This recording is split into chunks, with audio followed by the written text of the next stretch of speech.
chapters. The book is by Walimu Bomani Baruti. It's got many different chapters in there, and it's mostly about psychology.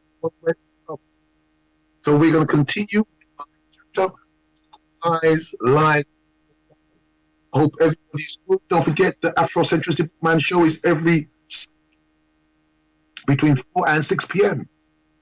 We are also live on Blessed Radio also. Excellent.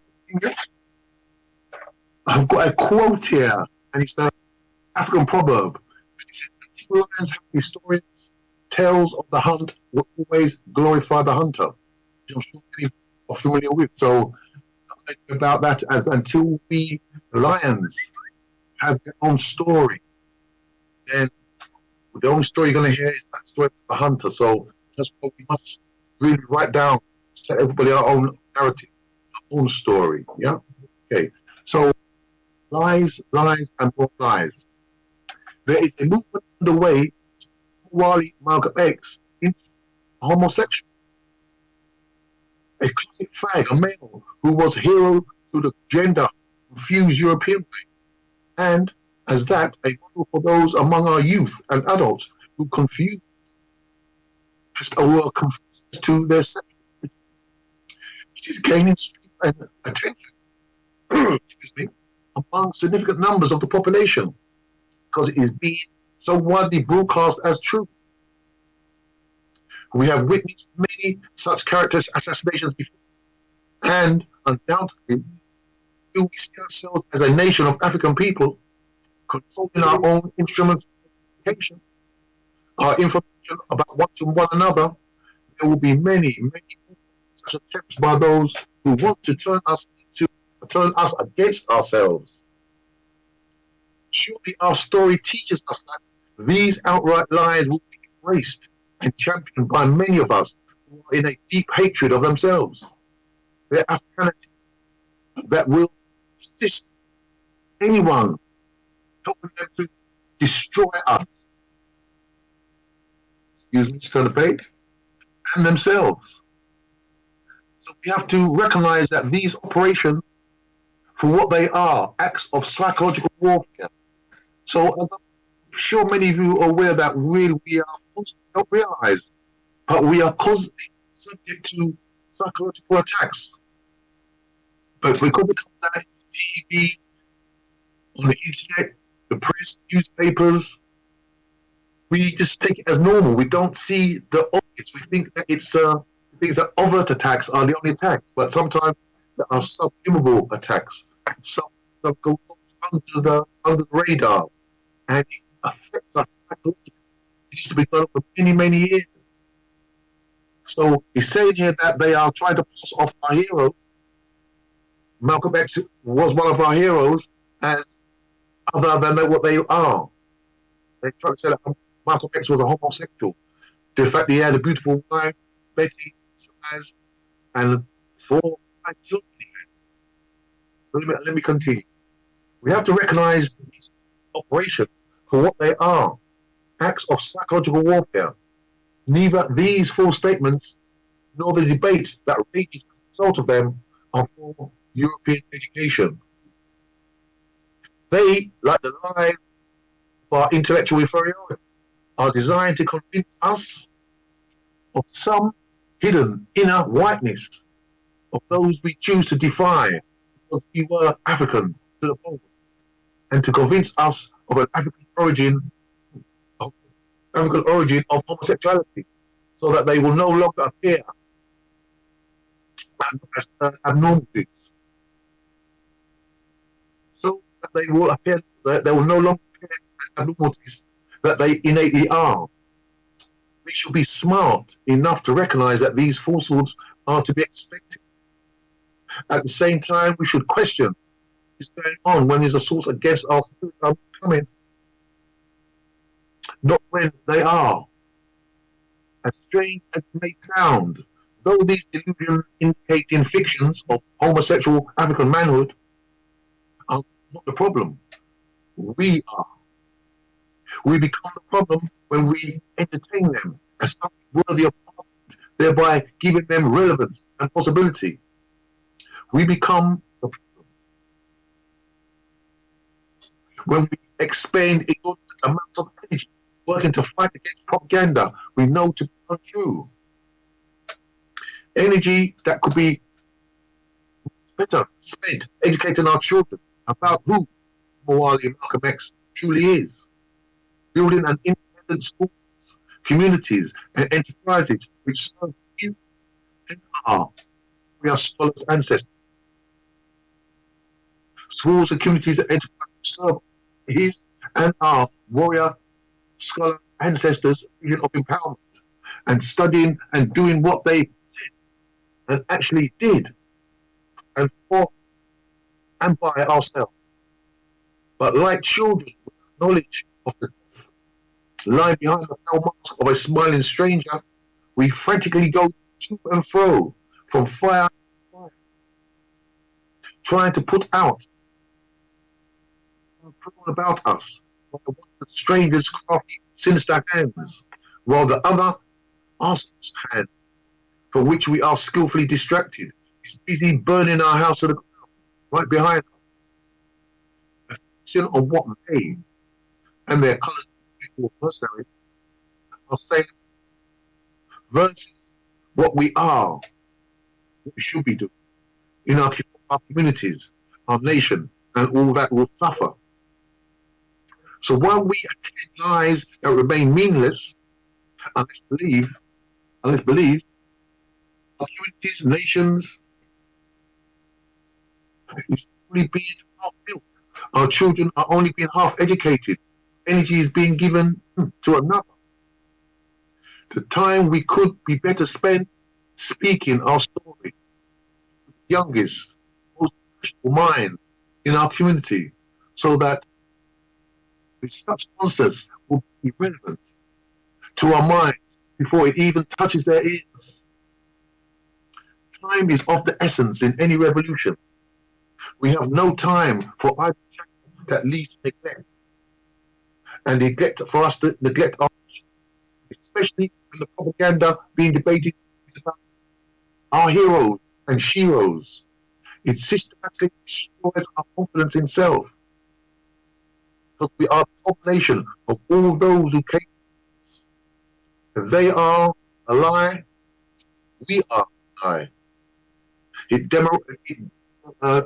demoralizes soldiers who should unquestionably know what the absolute true enemies are. All this is to say that we should not immediately and quickly confront to our manhood and womanhood and those models of manhood and womanhood who represent our ideal, but we, as they, should not waste our time arguing with enemies who know they lie, or the idiots and fools who don't know, but who have a vested interest in following others' lives. Which is well. So Europeans know exactly what they are doing. They know, as they have known, what they are, that they are lying to and lying to others. Lies serve the interest of the insecure, supremacist mind. Lies work towards convincing those who seek to destroy that they are detached people who are not who they are. Who are we trying to prove our truth to? Ourselves? We know it is beneath us to even entertain the possibility, and even especially when the claim is made out of the mouth of our enemy and their Negro gender confused watchdog. But back to our original question. Those who still see it as a question to be discussed and debated, was Malcolm X gay? Hell no. End of discussion.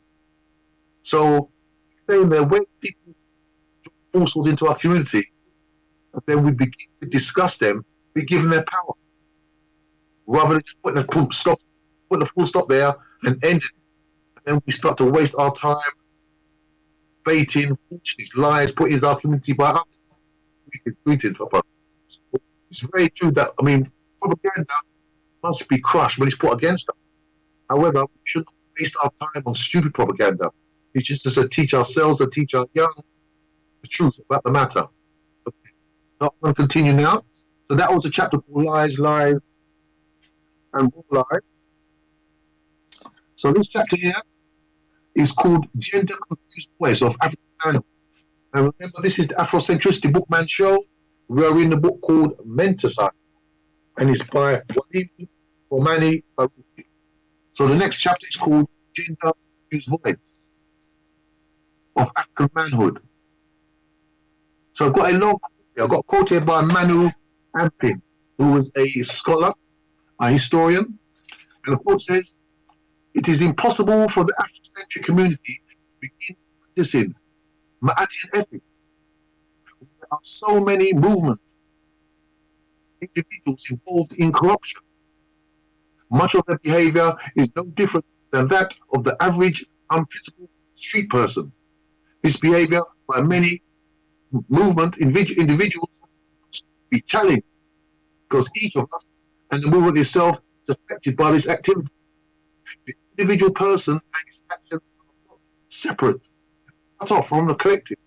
The collective and individuals exist in a reciprocal duality, where one eventually affects the other." So I think Manuel Ampins is saying there, when people are dealing within our community with corruption and other bad things, we shouldn't ignore it, but it will affect all of us. Okay, so this essay is addressed to those African scholars who speak and write about valiant African warrior scholars, manhood, but whose personal lives reflect others, homosexual and effeminate priorities. We have scholars representing us who speak as authorities on our manhood, but float in and out, or remain completely in sexual confusion.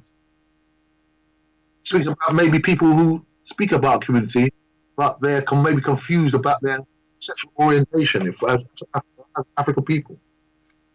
Their contradiction. Heroes, Sister Soldier's character, Nathan, with no disrespect, who exhibits not only the sexual confusion characterizing some African intellectuals, but also the power of characterizing some African intellectuals. These perversions, once someone is infected by them. What is most curious, though, is that these scholars who defend or left unexposed to their unsuspected students and audience by colleagues who actively what their sexually confused Africans say are more important than what they are actually contributing and actually doing. So, I mean, we say to our children, it's not what I say, it's what I do. But we need to really talk the talk of we depend on our leading moral scholars for insight into our traditional African manhood. So when premier African-centered scholars are aware of the most serious on African manhood among them, is himself confused about African manhood among them, his own manhood, but say nothing. We must ask why. Because they knowingly hide his family secret through silence, keeping this information away from the masses of people, earnestly seeking guidance as to their way. We need to question our intellectual adherence to the Ma'atian way. That they question intellectuals about their Ma'atian way and what they teach. For Ma'at says that there should be no contradiction between what we know and the truth we speak. Like many of our sisters and brothers who refuse to be legalized and play into Western insanity, I am of limited resources and voice in an anti-capitalistic system, having only second-hand knowledge of this confusion.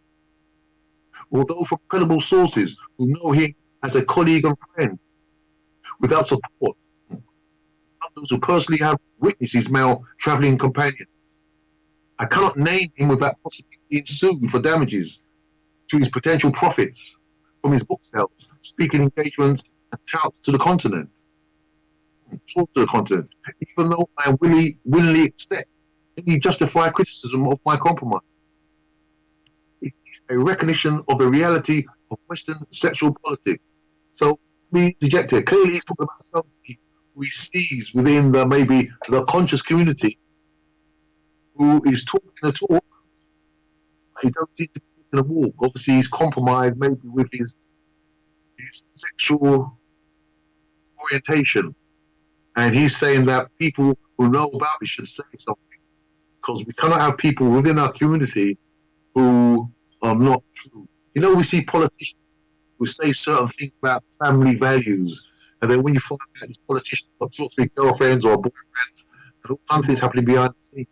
So this is not that you lose confidence in their words when you find out that what they actually saying to you, they don't really do in their private life. People's private life are one thing. However, when we talk about ma'at, it must be a balance. It must be in harmony. We cannot lie behind the backs of people and try to speak truth to their face. So I think that's where we are with this conversation here. So it would be foolish to assume that the European court system would favour an African man over a homosexual interest. And sadly, I cannot trust those I honour and respect in African-centred intellectual ranks to back my statement because the value ties to him.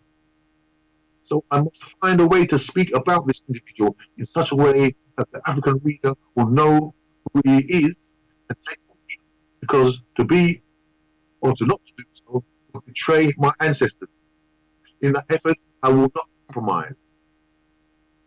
As already implied, the individual's gender confusion is common knowledge among many African-centred intellectuals, especially among our psychologists and psychiatrists, who represent the cutting edge of instinctive thought.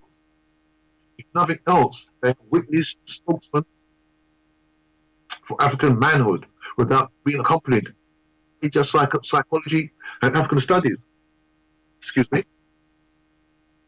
Conferences and various boyfriends.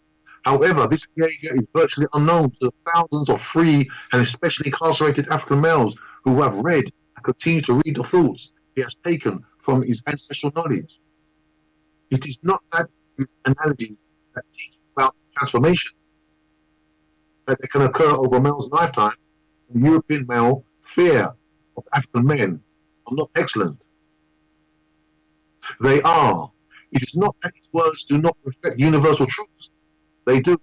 But nothing can and should be read out of a political context.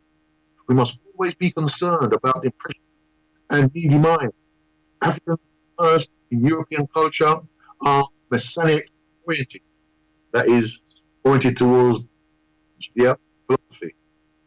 Must seek savers. This is the tendency for us not only to submerge ourselves in our model and words, but also their appearance and habits.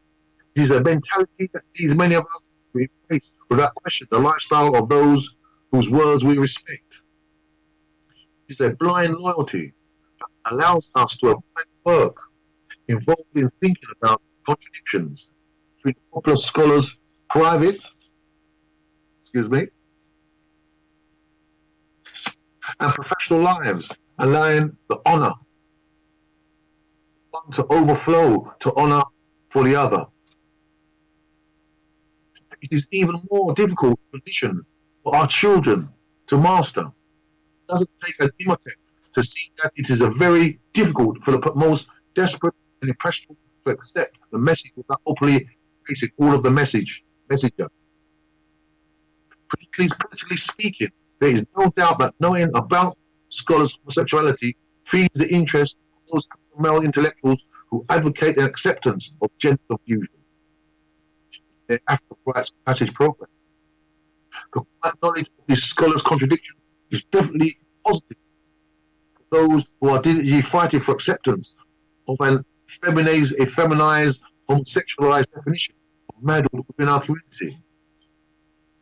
Therefore, the problem at hand is not with the general truths, which our gender confused scholars solve.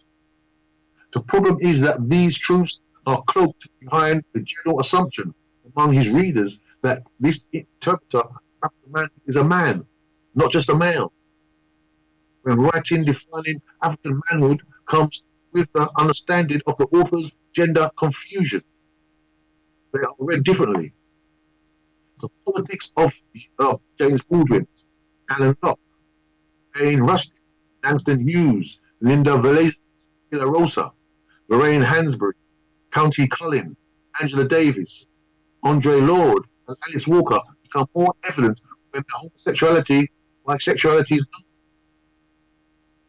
The same applies for racial confusion. For good reasons, we view an African writer more critically when we know that his or her private loyalty was or is to the European.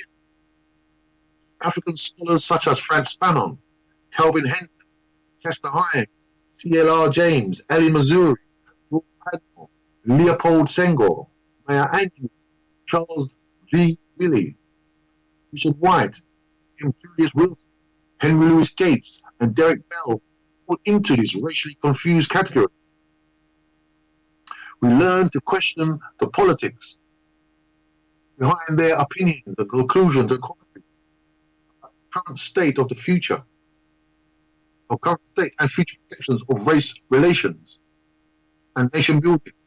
We begin to seriously wonder about the nature of the intent and just who their audience really is or was. And it becomes even more disconcerting when we discover that their spouses are still thriving from the profits of their books they wrote that we are buying. This is the case with J.A. Rogers. Once again, the contradictory personal lives of intellectuals are discovered by conscious readers who know the connection between thought, word, and deed. Their work is read differently because of the analogies and challenges such men give to guide boys into the independent manhood.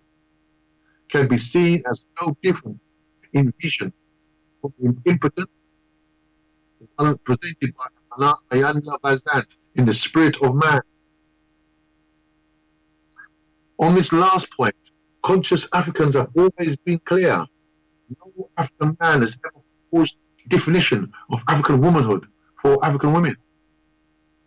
No African woman has ever championed the definition of African manhood for African men.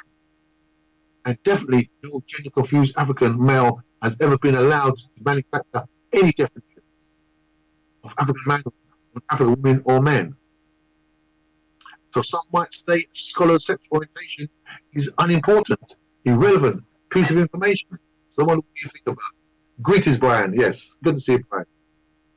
So some might say a scholar's sexual orientation is unimportant, irrelevant piece of information. But I believe it is. When the primary figure defining African manhood is homosexual, the image of the African manhood is compromised. Groups with power who are politically organized around their sex or sexual confusion, race or ethnicity choose their own league. They do not choose from outsiders, from those who do not look and act like them, regardless of how much information or experience they have. Only a people who see themselves as powerless will allow others to direct them or speak for them. However, in the work of this confused scholar, there is absolutely no guidance as to the direction of the rage of outrage that men naturally have or should take. Excuse me. They are advised to just let it go. They're told that the pain will disappear into a colourless oblivion if they'll only forgive and forget. Problem, they tell us, is that we see African men as angry. Some dead European, that our memory of their genocidal acts is holding us back from being more fully human and at peace with ourselves. But we must more carefully study these definitions, because heterosexuality and family are the most essential and evolved parts of what in the African-centered definition of manhood are conspicuously absent. So he's saying that we must always define what we see as right. Do we see homosexuality as right? All homosexuality do for the African community. We have to bring up children. We're teaching our children that the correct way to be is to look for man, a man for man. This is European culture, so we need to stick to our culture, which is the African family, a man, woman, and a children. That is African family. Okay, but we must be careful. We must be more carefully study the definition between heterosexuality and family, which are the most essential and involved parts of the African-centered definition of manhood, are conspicuously absent. Like Van Zandt's analysis, the confused scholar statements lead us to believe that whatever you are goes, as long as you can claim some African birth, feel successful, and act as a flower child towards your enemies. There is no characteristics for African men to accept that of taking on the responsibilities of manhood, characterize the responsibilities of men of other groups with quite dissimilar cultures and histories. Paths to finding one's manhood even sometimes are articulated, but to do with it once attained is not. And that's the most important part. Leading African homosexuality, this leading African homosexuality is an extremely important and delicate issue that must be brought out into the open, why it has been kept hidden. For our children will measure us based upon the degree to which we rose above the insanity of Babylon. It's very true, it's very true. Because the children assess their parents based upon the degree of contradictions they exhibit. It's like you say to somebody, don't smoke, but you smoke yourself. So you're compromised. So if we're saying that African man needs to be an African man, the woman, but then we're doing something else behind the doors, then we're compromising ourselves. And people wouldn't have respect for that. So we need to stand strong, strong to what we believe. This leading African homosexuality is an extremely important, delicate issue that must be brought in the open, with the question of why it has been kept hidden for our children to measure us based upon the degree to which we rose above the insanity of Babylon. Children assess their parents based upon the degree of contradiction that they exhibit. Ours will see and ask. Case of those scholars who aided in keeping knowledge about their gender confused African colleagues' secret from their people, why these individuals did not meet the same unqualified, aggressive, unremitting confrontation that is given to Eurocentric authorities. Committed Africans historicide against us. If we know homosexuality is extremely problematic for any African-centered definition of reality, we choose a homosexual scholar in our midst because of an intellectual contribution that we are contributing to a contradiction that will necessarily pull us away from our center. So our center must be fully grounded in Africa and African culture and values. So if we allow people, although they're making a contribution, their behavior is pulling away from the center, our key thing is we must stay with our center. Yeah, for real, brother, for real, man. So if any individual validated by an African-centered intelligence who is him or herself practicing European thought and behavior decides to conveniently come out of the closet, then he or she leaves mass confusion among our people in her or his wake. How could we then conclude homosexuality or exclude homosexuality from our definition of African manhood, even if this is protection was part of an effort part of an effort by many African scholars to protect themselves by keeping the ruthless enemy in intellectual warfare. It is still pure dishonesty and helps foment distrust among Africans. This is especially true when the individual is already out of the closet in their midst. It is the wolf arrogance for African scholars to assume that they have the right to misinterpret themselves when they speak of the truth of our people. That is not the African way. It is not right that we sacrifice our sons, manhood to save the face of one male. Very good point. This is not the African way. Ancestors not approve, no matter his intellectual contribution. We must learn to embrace that which is beneficial while rejecting that which is detrimental. So we have to stick to our, we have to stay with African men. We must acknowledge that we can no more separate one's personal thoughts and behavior or one's public ones. And you can separate the church from the state. That was understood in society based on truth. It is concealed in society based on lies and deceit. An absence of contradiction between what one says and what one remains. What one says and does was and remains the basis of nomo, or mejineja, good speech in the African tradition. So within the culture, we have something good speech, and also Yoruba Iwa Pele. This is good character. We must speak the truth. We come from a Mahatian people. Truth, honesty, justice is our culture. So when we start doing dealing, we are not being true to ourselves. We're not being true to our culture. So normal or medalecture, good speech, East African tradition. That's what we stick. We can't move away from our tradition. Otherwise we are lost.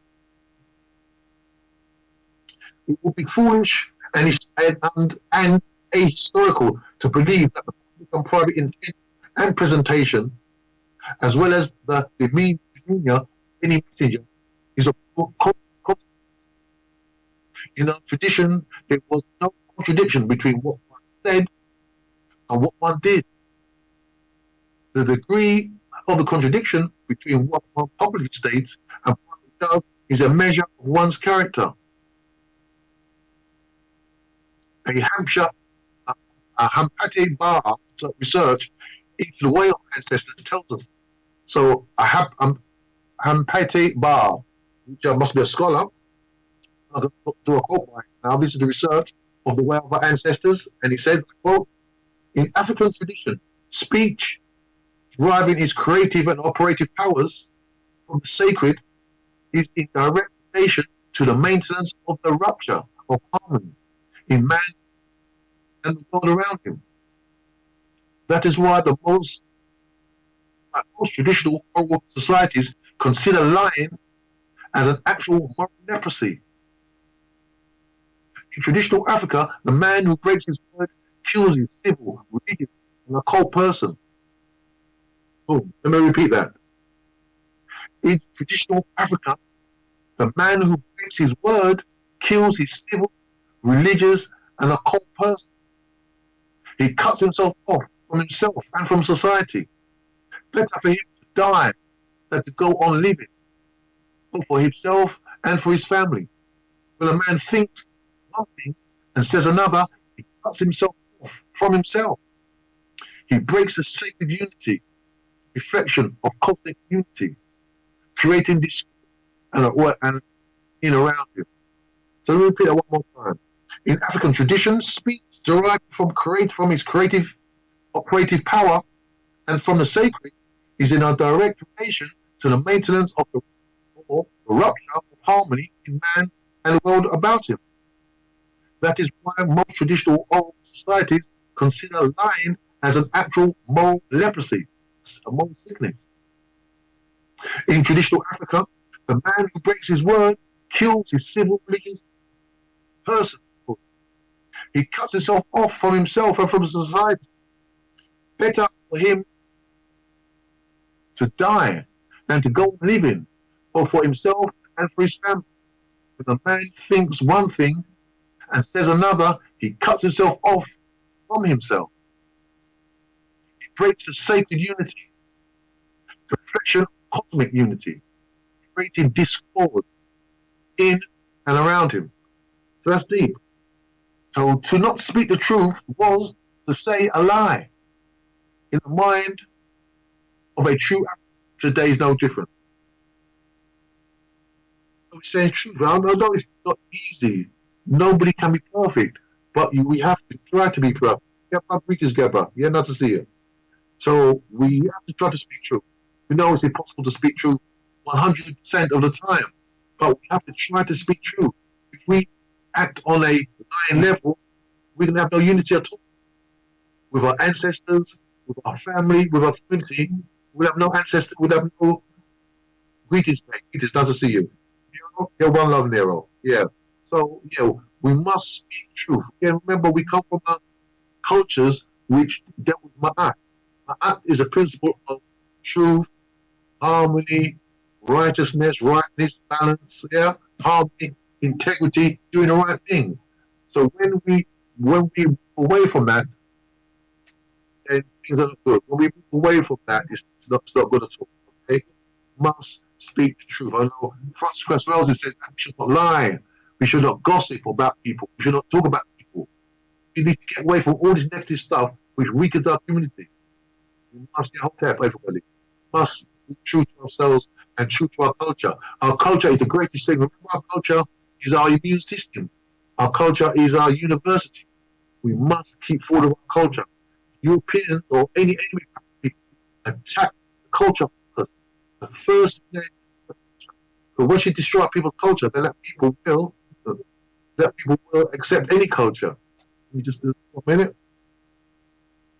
Okay, good. Right, so move on. So this is the Afrocentricity Bookman Show. We are reading book Menticide by Walimu Bomani Baruti, which is a book of many different essays to do with African-centered thought, to do with psychology, community, everything like that.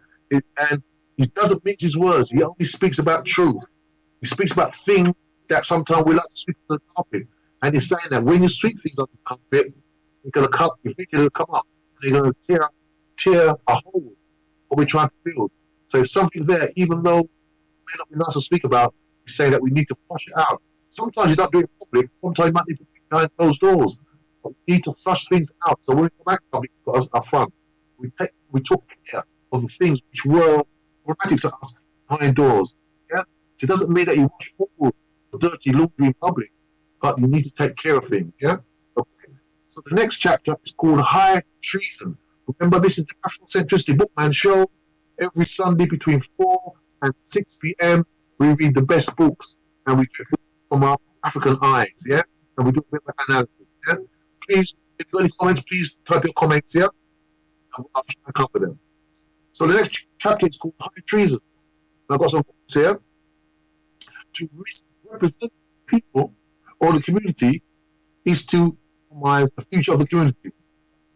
As Paul was just saying, to misrepresent the community, to misrepresent the people or the community is to compromise the future. And another quote here, if someone commits a crime, there is a great punishment. But if an elder commits a crime, the punishment is even greater. If someone commits a crime, it's a great punishment. But if the elder commits a crime, then the punishment is even greater.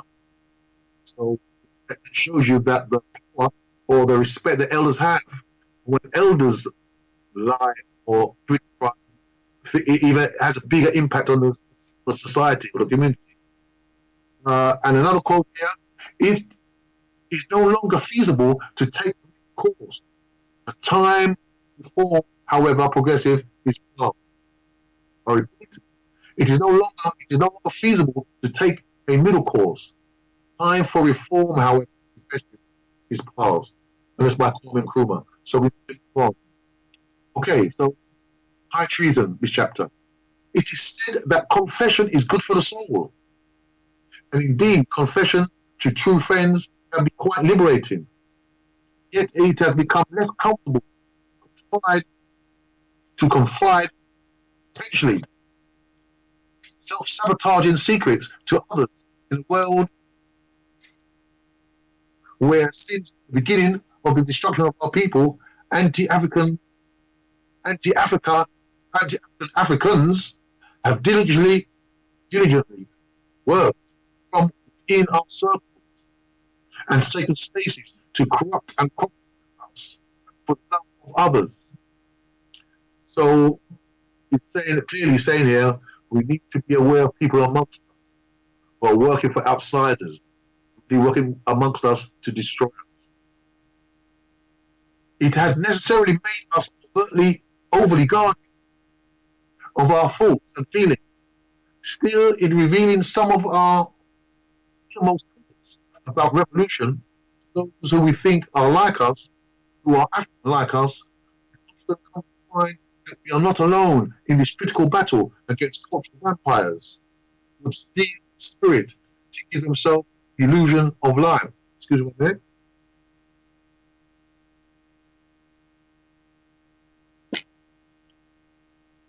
Confession among kindred African spirits is good. But what about confession that endangers or damages our soul? What about those individuals who have put so much trust and faith in their integrity and nation-building commitment, who have done little of late but return that unqualified respect with betrayals of consciousness? What immeasurable destruction is being added to the already gaping rupture in our collective being by those who divulge our sources of power and our knowledge to our enemies, vulnerabilities to these very enemies? So let me say that if we think of the USA and we think of the FBI, for example, did you know that the first ever black members of the FBI were created to destroy Marcus Garvey's organization? Sadly, Marcus Garvey's organization was riddled with traitors, and they do this every single time. When Nelson Mandela was caught, he was dressed as a chauffeur, and when he was caught before he got up for 27 years, there was an African who told a USA informant or a USA secret agent who told the South Africans that's how they arrested. They always come into our communities and they appeal to us, appeal to our love of them, and say that don't worry, we'll give you this, you know. So these people got no real moral, no moral gumption, no moral strength. Yeah, they're likely to sell you down. So when you create an organization, be careful in that organization, because somebody can well be a traitor. Somebody doesn't care. You think that somebody's down like you are down. Unfortunately, we need to be careful, be aware of us. We shouldn't build distrust. We need to have our eyes open. Because remember, there's even a recording of the FBI trying to turn Malcolm X. Obviously, Malcolm X didn't turn, but you see, they try to recruit us all. Every time. I tell you what I can give you. And obviously, some people got weak mentality. They will fall for this, and they will destroy the organization. So sometimes people are there to destroy what we're trying to build. We need to be careful. So confession among kindred African spirits is good. But what about confession that damages our soul? What about those individuals who we have put so much trust and faith in, their integrity and nation-building commitment, who have done little of faith but return an unqualified respect with betrayals of consciousness? What immeasurable destruction is being added to the already gaping rupture in our collective being by those who divulge our source of power and our knowledge of our enemies' vulnerabilities? These very enemies. It is nothing new that some who claim to be African, who claim to speak uncompromisingly of the African way, are guilty of unfaithfully worshipping Europeans, whether covertly or trafficking the chaos throughout our community. They have caused many of us to seriously question the nature of their contribution to our nation building.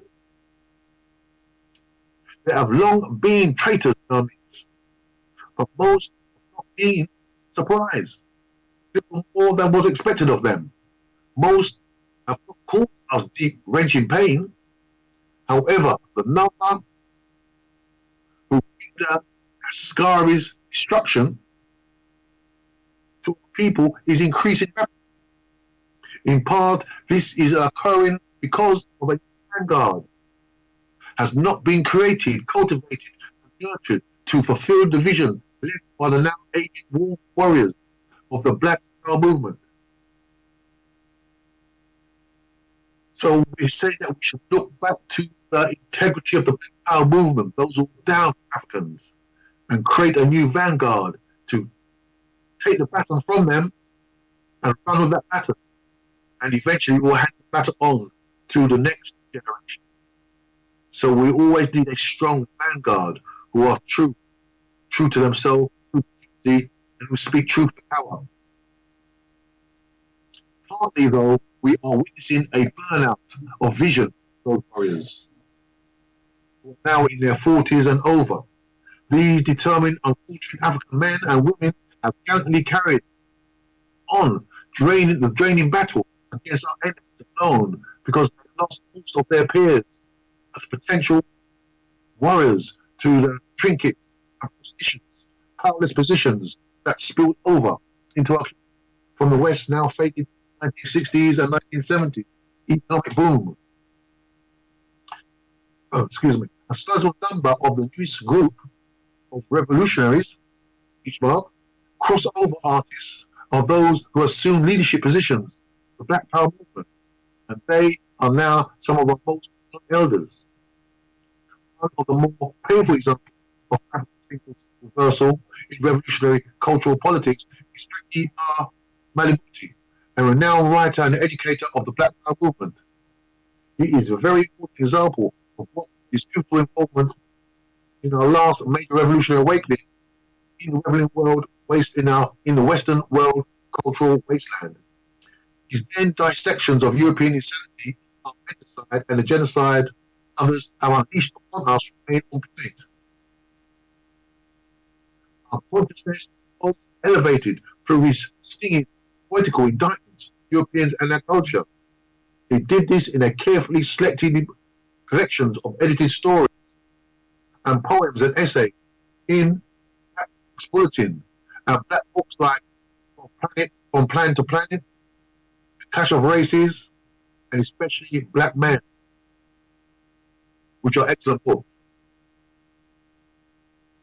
While Black Men is a masterpiece, his magnus opus, they are all classics that should be passed down through the generations. We were great. Our disappointment is great because we witnessed him struggling to be an African man in his hostile states, appearing to go through the self-sacrificing process of literally building efforts exactly of who our real enemy is. Along with him and his family, we experienced the assault the owners of New Europe waged against him in a futile effort to silence him. Personally, the year before the family left Chicago, my daughter attended his school, the New Concept Development, they attended the school, the New Concept Development Center, because we believed his path along the African way was sincere and correct. We were proud supporters who regret neither matriculation nor the participation there. In fact, I stumbled upon Mary Evans, another profound revolutionary poet, in his store, the African American Book Center, and worked as a survey researcher at the local public elementary school with his wife, Safisha, director of the Bethune Project, his Institute of Positive Education, was an inspiration for my wife and me as we struggle to claim and expand our African sanity while graduate students at the University of Chicago, one of the many racist anti-African institutions in this country. We felt part of an extended family created out of a common refusal to submit to any European interpretation of reality and a determination to find our African way. There is no question that my appreciation to Madam Buti's insight remains sure. And my appreciation to Madam Buti's position remains sure as I moved into a college teacher position and issued and used Black Men as a required text year after year in my Men in Society classes. So during all that time, I saw us as a kindred warrior spirit, to this time and place to engage our people's enemies with battle until victory or death. In more than one book, Balibuti wrote his troubled upbringing to an African man-child developing into manhood in a land dominated by the enemy. So, as an 8th grade dropout who had struggled with alcohol, drugs, and untold numbers of debilitating failures until books, my queen and ancestors helped to bring me back home. I saw us as having followed similar paths to find the African way. Clearly, I had an absolute respect for him as an African man. At that time, he was a leading revolutionary worker. He declared that I will never forgive white people for what they have done to African American men, women, and children. He was a revolutionary. He was the revolutionary who took time to explain why we should capitalize the B in black. Africa does not belong to us without a K. He was uncompromised in his words and model on the battled African manhood, working hard to overcome flaws imprinted on his mind and immoral European culture. But something changed. Maybe he did finally come to forgive the unforgivable. Or, then again, maybe for him, there never was a race problem, as he articulated. Who knows? So many marginalized African warrior scholars have pointed out that a significant number among our revolutionary leadership was speaking about us were not spreading to and for no, were not spreading to and for us, or not speaking to and for us. They were conversing with Europeans in an attempt. Boom, okay, let me do that. So, yes, an attempt to convince them to at least accept them, the more intelligent ones, to their hearts and privilege. So, let me say, so Happy Manibuti, he wrote some amazing work, some amazing book. And I think I've got a few of them. I've got a few of them on my bookshelf. Yeah? But he said something changed. Where he says that he will never forgive white people for what they did to African men, women, and children. He seems like, let's say, Manibuti has changed. But what I would say then, really, our enemy will never give up. No matter who you are, trying to turn us. If you think of Elijah, if you think of Muhammad Ali, he was one of the most strongest fighters you could find for African, or showing African manhood. He's done for the black woman. But later in his life, he kind of left the nation of Islam and he's fighting against pieces of bigotry or against injustice. Like, he kind of went a bit milder. He became an ambassador for the US government and went abroad as an ambassador. When he was in the nation, he would never have done that. So sometimes with age, we mellow. And our enemy never give up. We always keep on trying to turn us. So maybe we need to keep that in mind. They're always trying to turn us. So they put us in front of everybody. He's one of us. He's one of our friends. He said we're not bad. But what I always say is, what will our ancestors say? Do you know how many millions of ancestors had massacred or in the ground? What will they say? These are the ones we think about. We are our ancestors. We've got the same genes, the same blood, the same hormones, the same melanin. We walk on the same ground. We breathe the same air. We are our ancestors. If you're going to be in this fight for African liberation, you need to be in this fight to the end. You need to fight to the end. That's all I can say. So let me continue. They will converse with Europeans in an attempt to convince them to at least accept them. The more intelligent ones into their hearts and privilege. Like those college students often see sporting African attire and hairstyle, walking around with their fists raised, shouting "Black Power." Just like today, they're walking around shouting out "Black Lives Matter."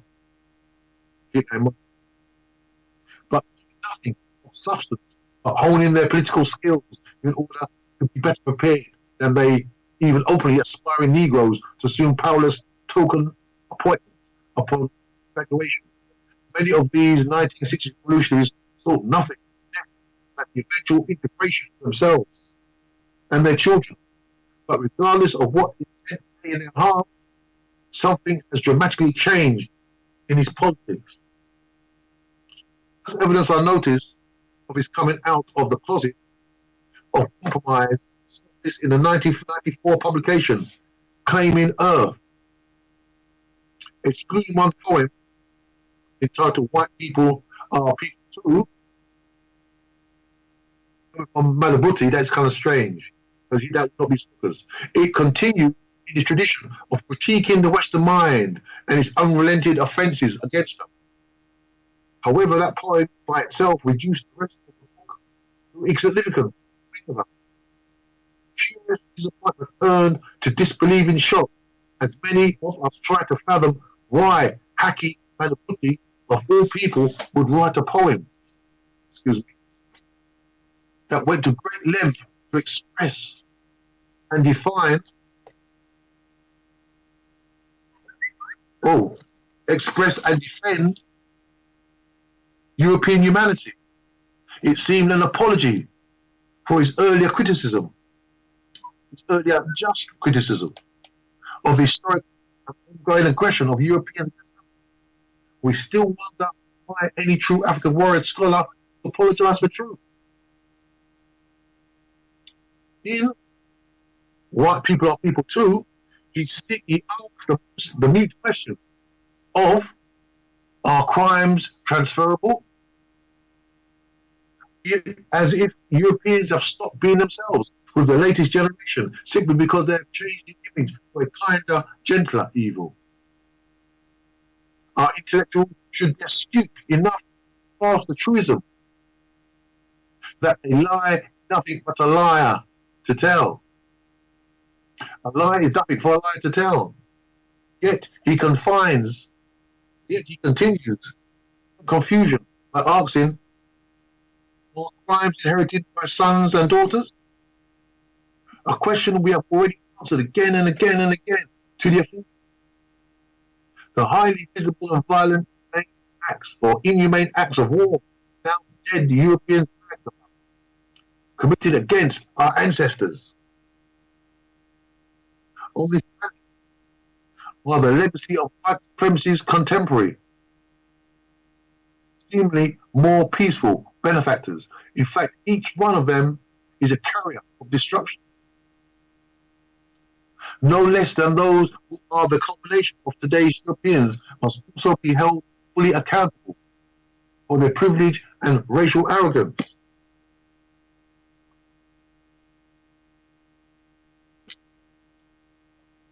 This is the Afrocentrist, the Bookman Show, and we are reading a book called Menticide. I will say, when we want to say, well, maybe Europeans are not as bad as we think we are, we must learn the lesson of history. Learn the lessons of those who went into what is still happening to them. The current players in the supremacist game are far from innocent, as far as Africans should be concerned. Their declarations of innocence do more than confirm their guilt. Well, I've got a quote here. What about the good white people? Do the sins of the father transfer to the sons? Yes. The son is the father, the daughter is the mother, the children are the parents, grandparents, very progenitors of the racial, phylogenetic phenotype and type. These children are their own, Adam and Eve. This is the figurative time. This is figuratively true, spiritual true, and legally true, and phylogenetically true. These white sons and daughters continue to despoil and desacralize the world, are the same Ashurbanipal, Cambyses, Ptolemies, Caesars, Muhammad, Ali, and Napoleons who ravaged the temples and shrines of Kemet. They false claims to a knowledge denuded with special spiritual context, and later denied the historicity and humanity of Africans and enslaved these people. These are the Cecil Rhodes, the Leopolds, the Victorias, and the Grand Dragons. This is the enemy. Booyah! Hear what I'm saying? As I said, this poem is talking about we must learn the lessons of history. So let me read that again. Because he just speaks about the people who destroyed Kemet, and they stole the knowledge and then say it didn't belong to us. They took the knowledge for themselves. And they keep on destroying us. What about the good white people? Through their sins of their father transferred to the son? Yes.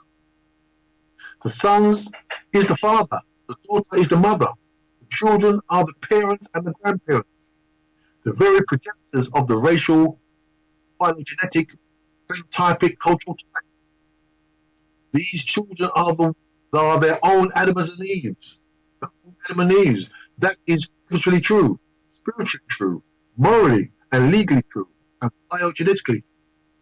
These white sons and daughters who continue to despoil and desacralize the world are same.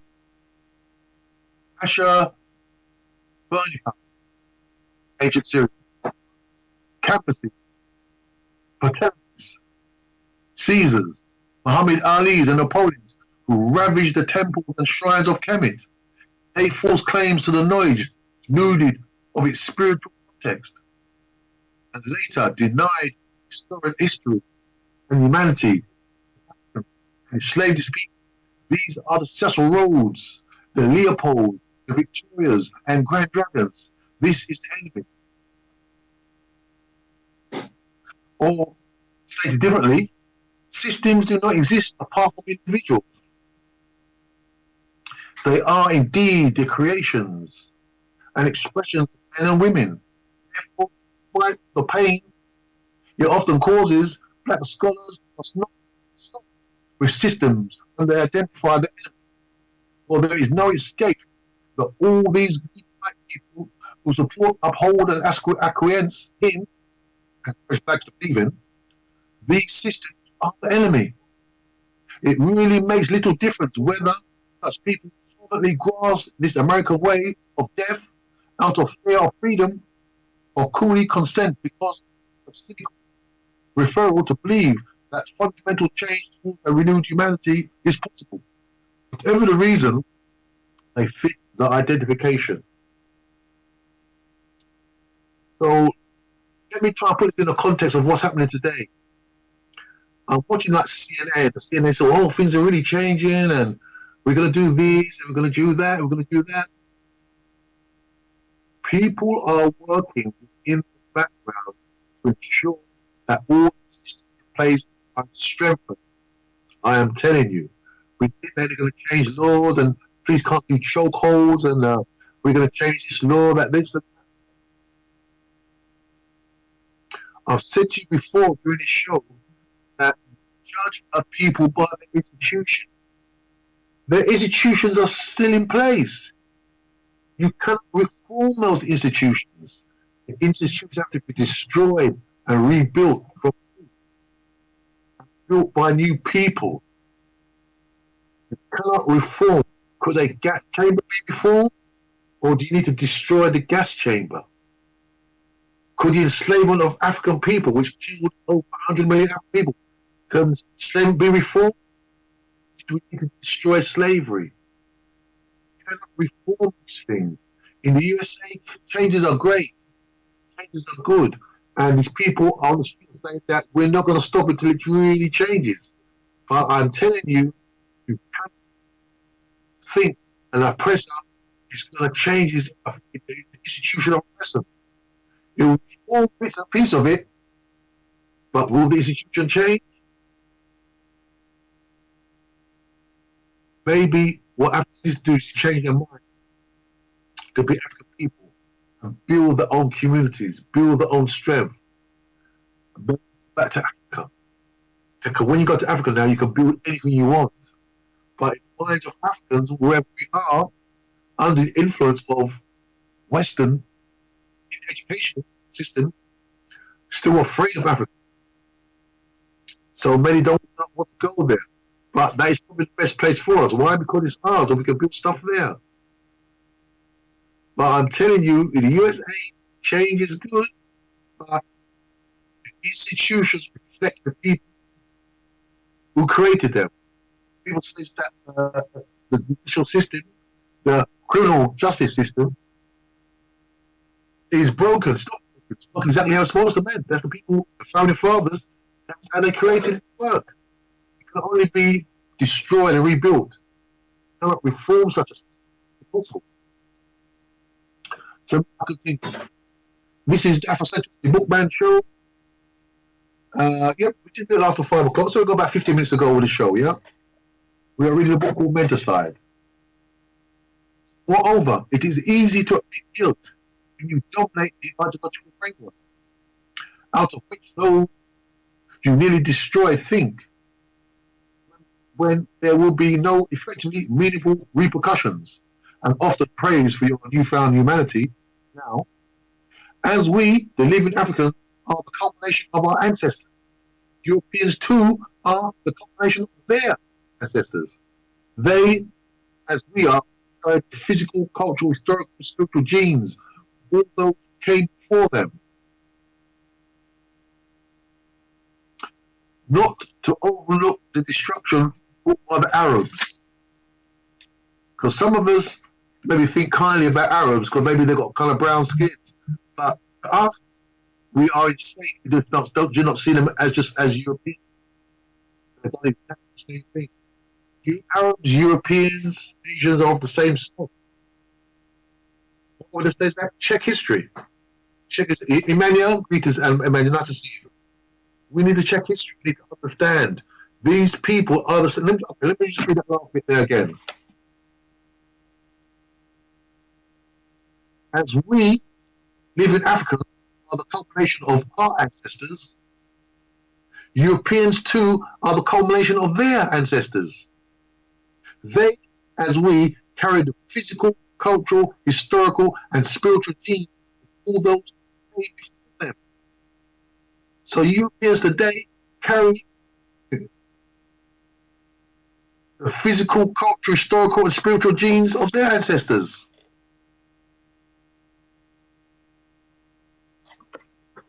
So not to overlook the destruction of the Arabs, but the Ma'afa was a crime of one people against another.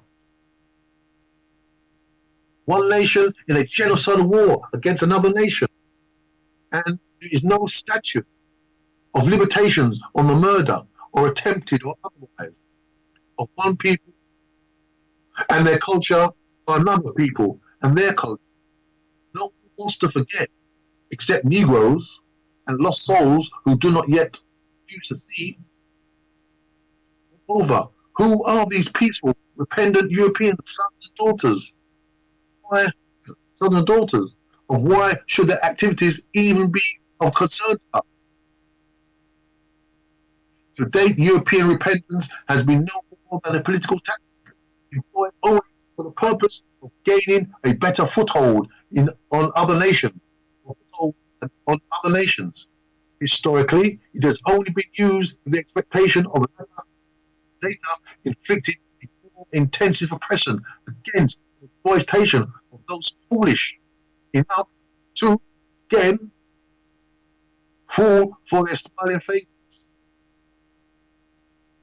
Can you see how, out of all I do agree, out of all the chaos, you see how this chapter is very relevant for today? Very powerful to what's happening today. Again, no one wants to forget that Negro and lost souls do not yet or refuse to see. Moreover, who are these peaceful, repentant European sons and daughters? And why should their activities even concern us? To date, European repentance has been no more than a political tactic, employed only for the purpose of gaining a better hold against others.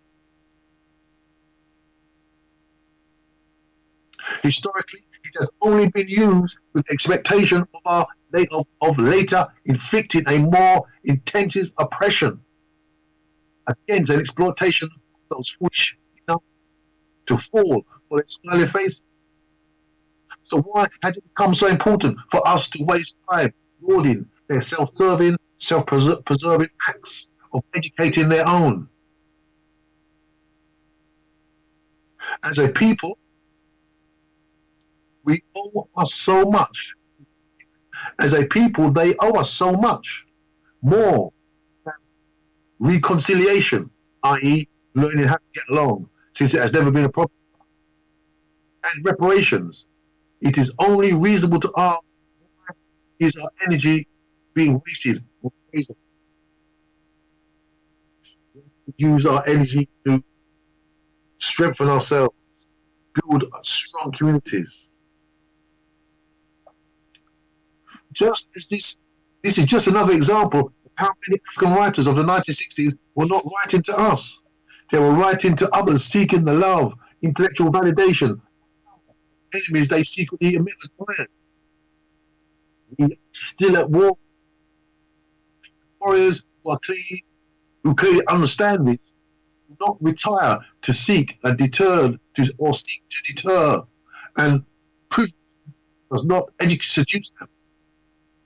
To say it is in me to see that pain is colourless is to say that their pain and ours is equal in magnitude and should hold the same value for us. This is universalizing blame where Europeans become innocent and their barbaric acts normal.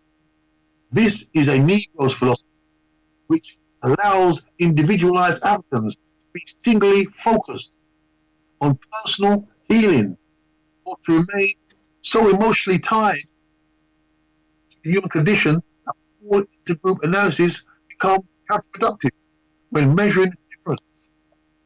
Listening. Manabute's words today are the same words and thoughts that he so fiercely and befittingly criticized as menticidal. What has changed so much to make him speak on behalf of fear? To even imply that our being inhibit seeing beyond our strength, beyond culture, beyond race. Renounces the ideology. An African warrior scholar. The revolution of our pain does not lie in the healing. Let me get there. Does not rely in the healing on those who are our destroyers. It cannot be found in communing around campfires with European men, which is apparently the case for a number of old vanguards. You must remember that the best example of European betrayal of indigenous people occurred around the campfire meetings called by Europeans on the pretense of establishing peace. Instead, these leaders were murdered without cause when they arrived unarmed. This happened repeatedly as European invaders moved across North America, South America, Australia, and the African continent.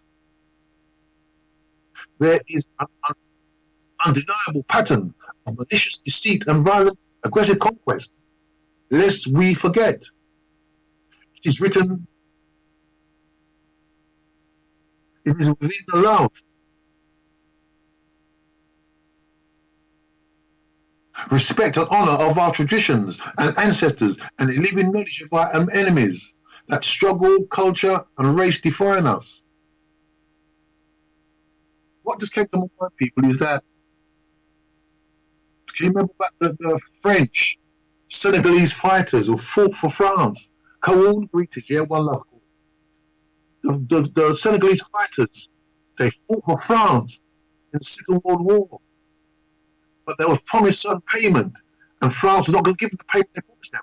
So when they took one of the French generals hostage and said, you need to promise that you give us money. So they said, don't worry about that, let him free, we give him money. What did they do?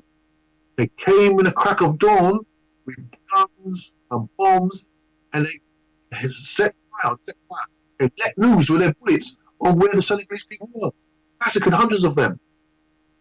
I'm not sure the number, but they just open fire with cannons and guns and destroy the people they promised. Hey, don't worry, we'll do stuff for you. There's a very good film on that. Also, in the Haitian Revolution, the so-called mulattoes, yeah, what we may call mixed race today, they went to meet the French, thinking that, yeah, we're going to let you, we'll sit down and talk. What did they do? They chopped off all the heads of these mixed race people, all these leaders. And what did they do? They went to their wives, pretended to give them boxes like they were presents, and when the women put the boxes, they were the heads of their husband.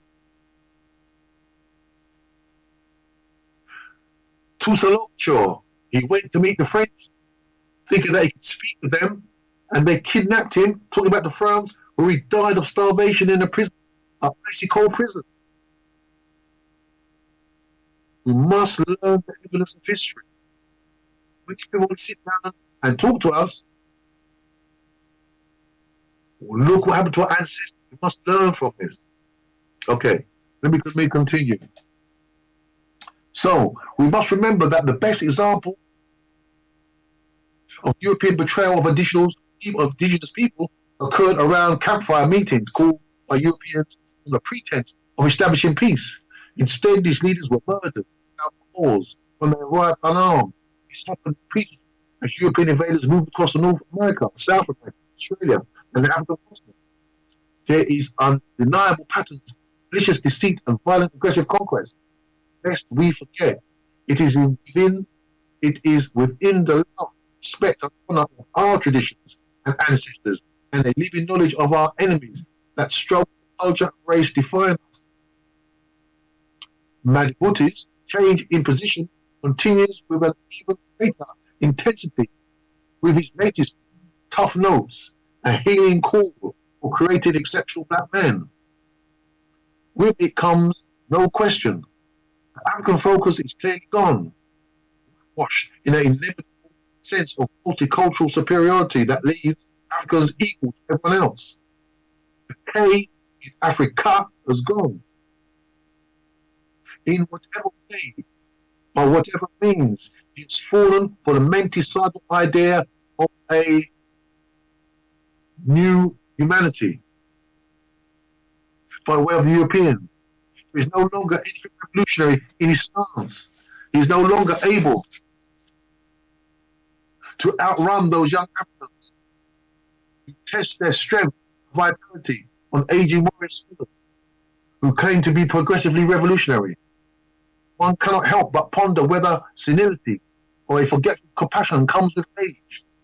Does age bring a desperate drive to be validated, to find peace in the house of the enemy, to the point where part of a lifetime spent documenting the enemy as the problem comes to be seen as a loss?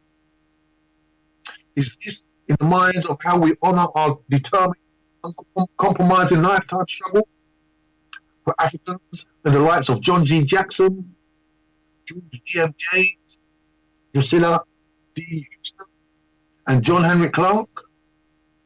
Age upon other warriors, scholars of Madibuti's cohort, aggressive but regressive forgetfulness, the facts that in revolution you don't do what you like, you do what has to be done. Yes. Greetings, brother. Yeah, we speak later, brother. Good. So, something is terribly wrong. Perhaps it is time for a new vanguard of African warrior scholars. For any true revolution knows that African warrior scholars do not retire. They are not being there. They are not been there, done that. Let's forget the past and move on, people. The past is present. African warrior scholars must either, in the heat of battle, be incapacitated or an ancestor. Maybe it is past time. Madibuti's change in position is unfathomable, and the hurt causes me to seriously contemplate why he crossed over. His target audience, whether European or African, is not culturally neutral. They are searching for specific statements that directly validates a European truth. They did not engage in public debate to determine the depth of their error or even recognize it. So those non-European public figures who favor European interests will be rewarded, and the words will be declared truth. If once radical, they will be loved as if wayward children returning home. Those in direct opposition will be dismissed as advancing racist and subjective personal agendas. I always love it when Europeans call black people racist.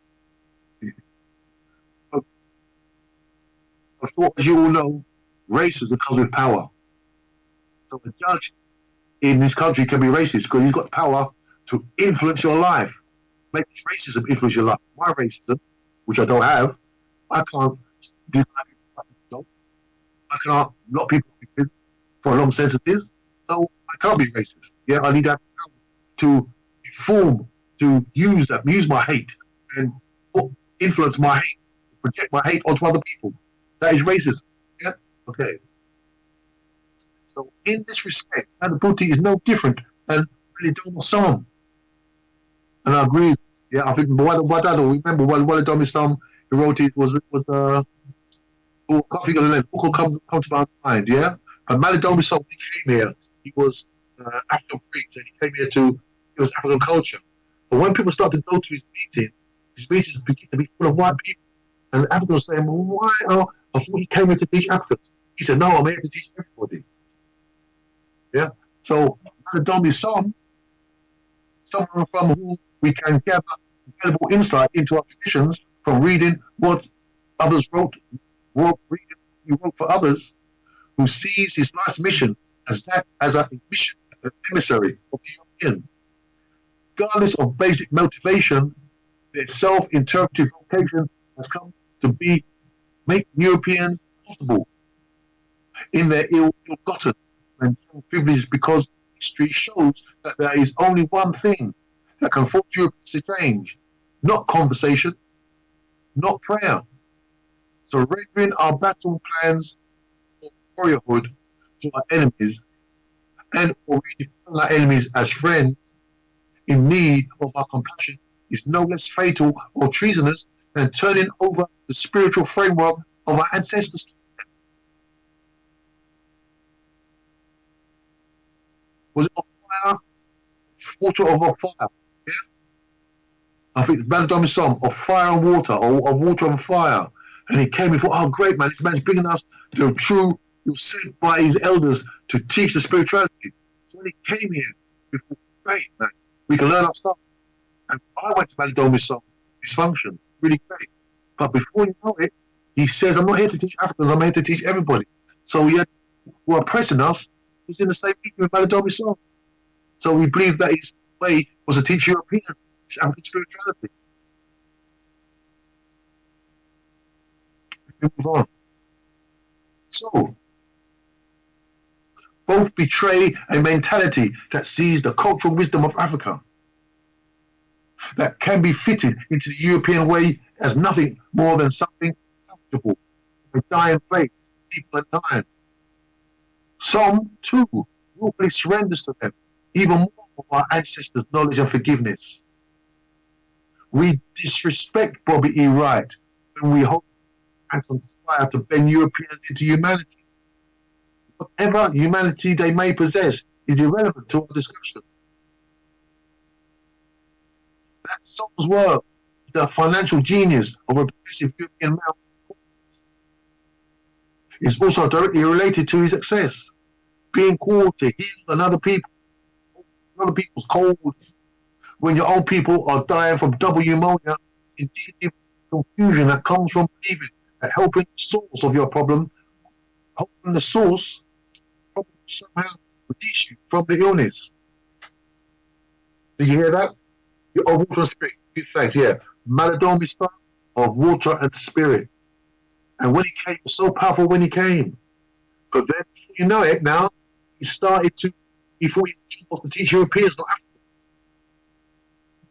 Let me repeat what he just said, which I think is very, that Sam's work is the financial genius of a progressive European male caucus is also directly related to success. Being called to heal another people's cause when your own are dying from double pneumonia is indicative of the confusion that comes from believing that helping the source of your problem will somehow release you from the illness. It's like you've got coronavirus, and what you're doing, you're healing the coronavirus rather than taking out the coronavirus.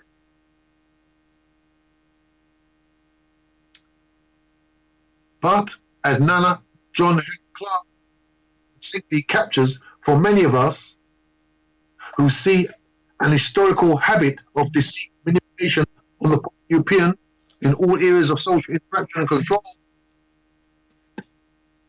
resulting from the paranoia that deserves guilt rings, whites are turning to African religions because Africa is the origin of Eastern religions. Europeans are losing confidence in the gods that they sold us.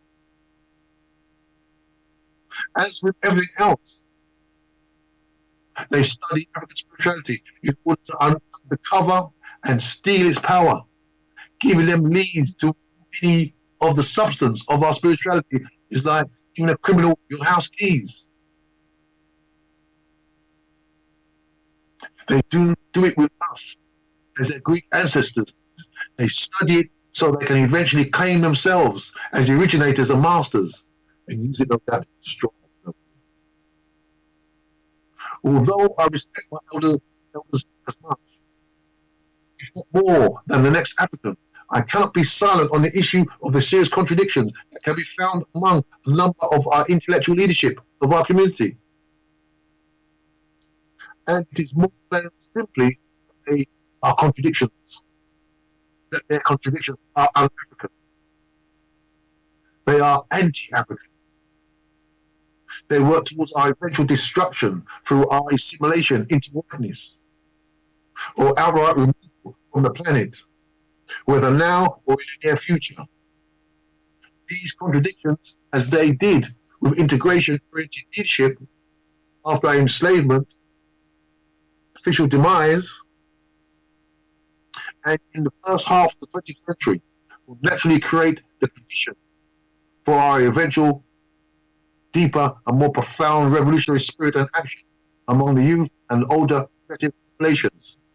It is time for a new vanguard because too much of the old has evolved to the point where their true intent of convincing the enemy to love us has become revealed.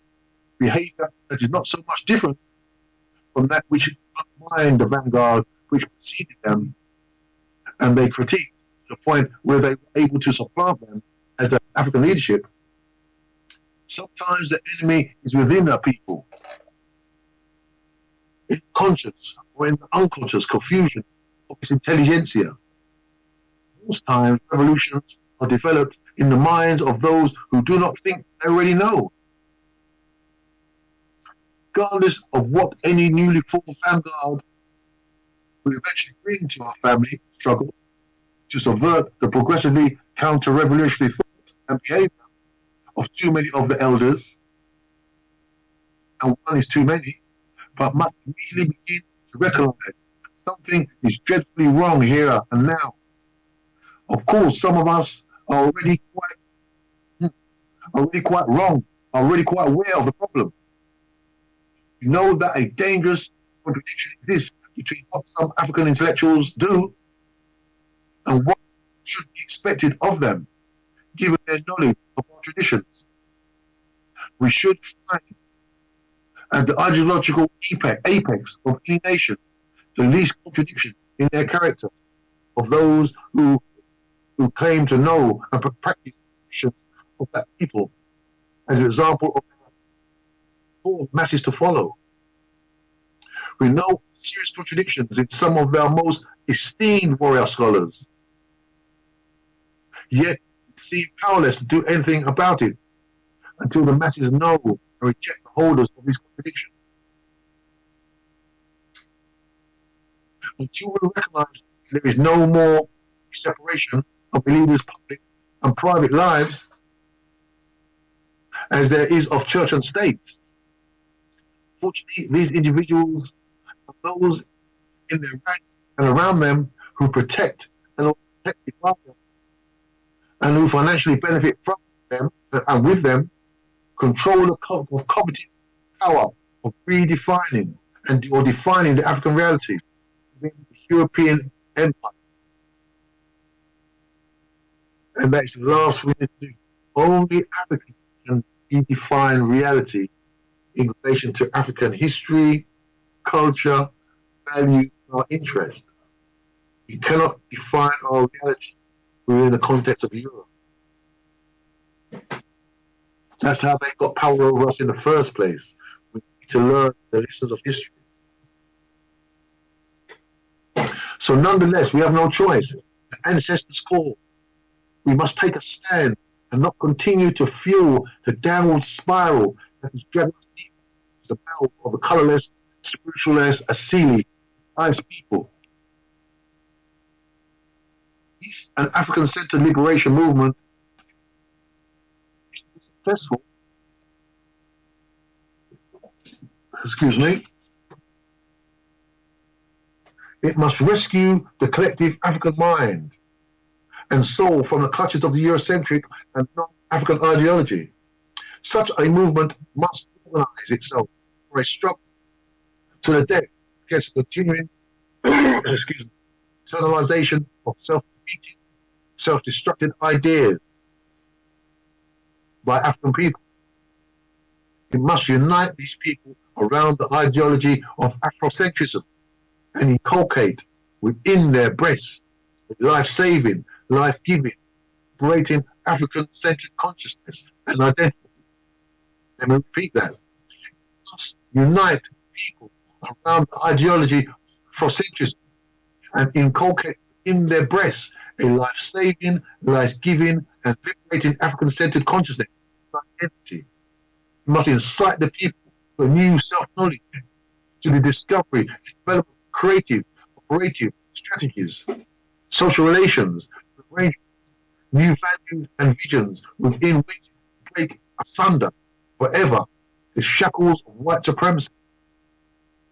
These ends are only attained if the Afrocentric movement goes on the ideological offensive with an overpowering vengeance. Boom. Amos Wilson spoke his truth loud and clear. He ascended to his honored place among our ancestors. Still, we should look around and see respected elders like Hakim Malabuti, who are telling us to be considerate Europeans, because they are now positively quoted in the Europeans' media, walk along the trails, blood brothers with European male groups, and personally feel to be enough to convince us that white people are people too. To a degree, it is excusable among these unseasoned battles.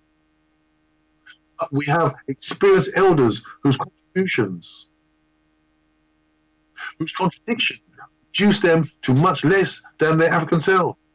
And even in knowing this, we still honor them as if they are not deep into the bottomless evil they so adamantly and vociferously decry.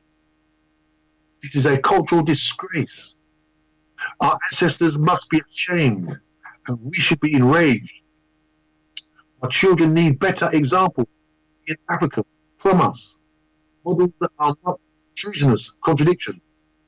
They need Genok to realize that their past flaws, which they were lost in the cultural chaos of the enemy, consciously work to remove them, not to work or hide them or wait until we have become even more confused enough to help them become recollected to us. Ignoring the obvious, intentionally uncorrected inconsistencies in their thought and behavior helps those knowingly committed high treason to maintain, strengthen their position of authority in the unfolding European world order. Most assuredly, we need new voices, deep African voices that absolutely separate the African from the European. We need strong voices committed to the liberation and empowerment of African people for time. We need a legion of voices that act until the rebuilding of the African nation is complete. Well, that's the end of that chapter, people. So let me read that quote again by Amos Wilson. So let me say Amos Wilson, he was one of our greatest ever psychologists. And unfortunately, Amos Wilson is an elder now. But Amos Wilson could say in a paragraph more than many scholars said in a whole book. His intellect was incomparable. And he was truly African-centered. Amos Wilson. So read any book by Amos Wilson. Just go on YouTube and type in Amos Wilson and listen to other books. One of his famous books, my favorite book, is The Fortification of African Consciousness by Amos Wilson. Also, Marcus Garvey and New World Order by Amos Wilson. The Development Psychology of the Black Child by Amos Wilson. So any Amos Wilson book you can get, you need to get. Put in Amos Wilson PDF and see what download on the internet. But look for Amos Wilson's videos. But let me repeat what Amos Wilson says. If an African-centered liberation movement is to be successful, it must rescue the collective African mind and soul from the clutches of Afrocentric and non-Afrocentric ideology. Such a movement must organize itself, struggle to the death against the continued internalization of self-defeating, self-destructive ideas by African people. It must unite these people around the ideology of Afrocentrism and inculcate within their breasts a life-saving, life-giving, liberating, African-centered consciousness and identity. It must incite in people a new self-knowledge to the discovery and development of a creative, operative strategies, social relations and arrangements, new values and visions within which will break asunder forever the shackles of white supremacy. Let me repeat that bit there. It must unite. This is the ideology meeting. It must unite, incite the people of new self-knowledge to the discovery and development of a creative, operative strategy, social relations and arrangements, new values and visions within which they will break asunder forever shackles of white supremacy. These ends can only be attained if the Afrocentric movement goes on an ideological offensive with empowering vengeance, with overpowering a vengeance. Excellent. Okay. So, okay, the question is, he went on a 21-day ritual with Maladomi's song, and it happened to a brother here there. Okay, yeah. So, I know Maladomi's song retreats, and people retreat Africans because they wanted obviously to their center, to the African center, and live like ancestors, to think like ancestors, and get the spirit and wisdom from our ancestors. Unfortunately, Maladomi's song, he started to give his deep knowledge from our ancestors, from our ancestral memory to Europeans. And what do Europeans use our ancestral knowledge for? What has history taught us or showed us that they learned our African spirituality for, or just our African knowledge generally? They use it to empower themselves and to destroy others. How can the most powerful people in the world think, okay, we're going to be nice to you? What makes them want to be nice? We are appealing to their consciousness, their moral consciousness. How can you appeal to the moral consciousness of people who have got no morals and have got no consciousness? It's a contradiction. So we must learn the lessons of history. That's what I learned from my teacher, and my teachers, my people. We must learn the lessons of history, otherwise we'll repeat mistakes. So let's just the last part of the. We're about 15 minutes left of the show now, okay? So let's just have a little talk now. What is happening in the USA? What is happening now? What happened to my brother George Floyd is European thought, the destruction of Africans. That's what they're supposed to do. So now because remember, say there wasn't an outcry, what would happen? They will continue kneeling on our neck. Because of the outcry now, and on the face of it, things are going to change. As I said to you earlier, institution cannot be revised. It's impossible. The institution needs to be destroyed and rebuilt again. So the only way that things are going to change is African people, because they haven't got the power to change the institution, they need to strengthen their own communities.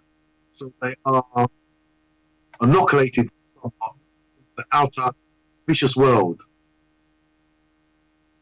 So they need to create their own communities, their own economic. I was just reading about a brother called Carlos Cox. Carlos Cox was, you could say, like the spiritual son of Marcus Garvey. Yes, Federico, yes. So Carlos Cox, when Marcus Garvey was kicked out of the USA, he continued his work to unite the African people. One of the things was that Africans must always control the communities where they live. And economics can help to do that. Economics, which is not the be-all, end-all, it can help you to build your institutions. Because institutions must be, as Amos Wilson said, life-saving, life-giving, and liberating. These are the kind of institutions we need. But some communities in the USA and here, they don't really care who get into power, election comes, because they've got their internal economic system, which keeps the wealth spreading within that community. Until we do that, we're always going to have to see our money leave our community. We're not poor, because if we're poor, people would open up shops in our community. Why do people open up a shop in a community where poor people live? It doesn't make sense, does it? If people are poor, they're not going to open up a community there, because people are poor, they won't get any money. People open up their shops in the community where they know they can get them from. So we are not poor people. What we are poor is in our financial literacy is where we are poor. So we need to really just work on these things that empower us. Economics, things that empower us. Our spirituality are things that empower us also. We need to move away from worshipping gods that are not our own. The show will come from Blessed Radio, and the sisters there, they think they are doing good, and they talk about Jesus a lot, which that's where we are. I always say to people, how did Jesus get? If we were enslaved or colonized, we know about a Jesus. If you wanted to have a test on people to say, are we the same people we used to be many decades ago? Answer people, what name do you call yourself? Is it the name that you used to call yourself? What food do you eat? Is it the same food you used to eat back in the day before enslavement? Yes, greetings, Nero. I'll read that in a moment. So, also ask people, what clothes do you wear? Are you wearing the same clothes that you wore back in the day before we go into the state? What name do you call your God? Are you calling your God the same name that we call our God? If the answer is no, you're not doing the same thing, then you know that you've been culturally violated and moved away. The language you speak, are you speaking the same language you spoke before we were colonized? Come on, we have to understand that we are different people. We don't speak the same language, call ourselves the same names, worship the same God, eat the food, the clothes. Our culture is our culture exactly the same as it was before. And you can see that our consciousness has been falsified. That alone tells you that we need to move back to who we are. People, the most powerful people in the world are people who control their own culture, their own language, and their own history, their own schools. They're the most powerful people in the world. If you go across the African continent, for the most part, There's not one university consented curriculum for all levels of teaching. There are some universities in Africa, in South Africa, for example, who are putting in place more African-centered kind of curriculum, like information, but there is no one such place. In the USA, we speak about historically black universities, HCBUs, yeah? However, one of these universities has an African-centered curriculum. Why is that? Why would an African school full of mostly African people, even though European universities now have that though, why do they have African curriculum? It's the same reasons that black people go to a church and white people go to a church on Sunday, and in the church, the image of God is white, and in the black church, the image of God will be white. Why is that? Why is it when we go into the white church, you see the image of a black man? All the oldest Madonna and child, i.e. images of Mary and Jesus in Europe, are black. The oldest images of Mary and Jesus in Europe are black. But why do they not have images on show in the churches? They are in some churches.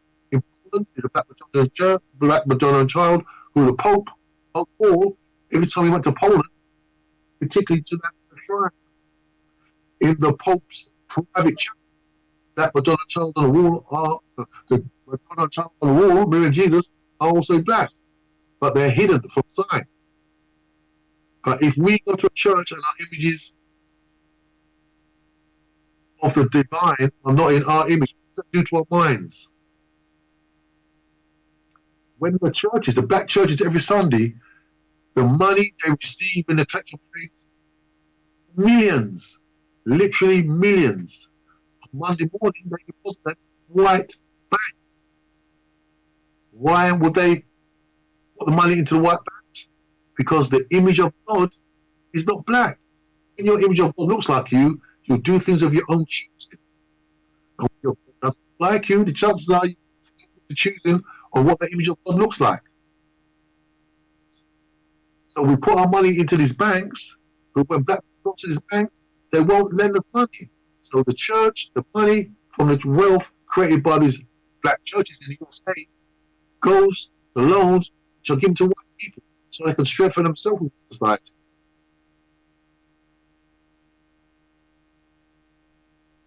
Am I telling the truth or not? So we need to really understand what the power of having our images of God looks like.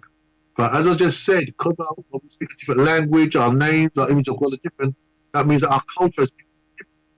And I said to you earlier, our culture is the strongest thing that we have, which maintains us.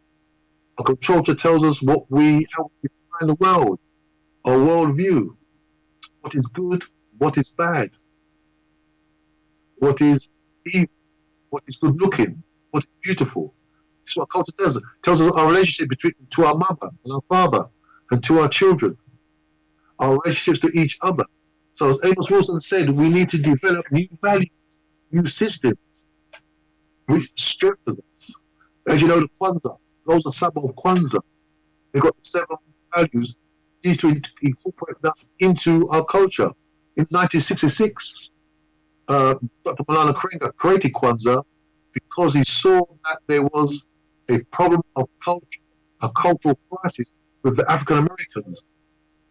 And he created this so when we go through the ceremony and go through the Kwanzaa celebration and holidays, we can inculcate ourselves within African culture again.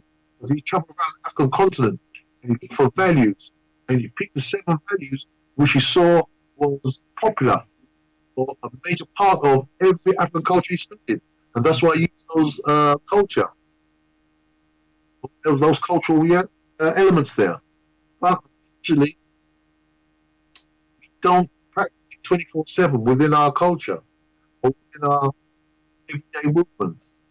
So for the most part, we think we are African or black, but we just adopt popular culture, European culture.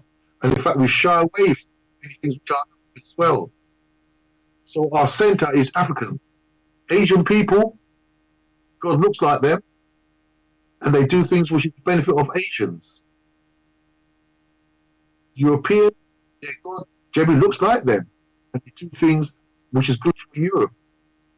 Arabian people, their God, they don't show the image of God, but they know Muhammad looks like them. Allah and their prophet Muhammad looks like them, and they do things of their own choosing. But the African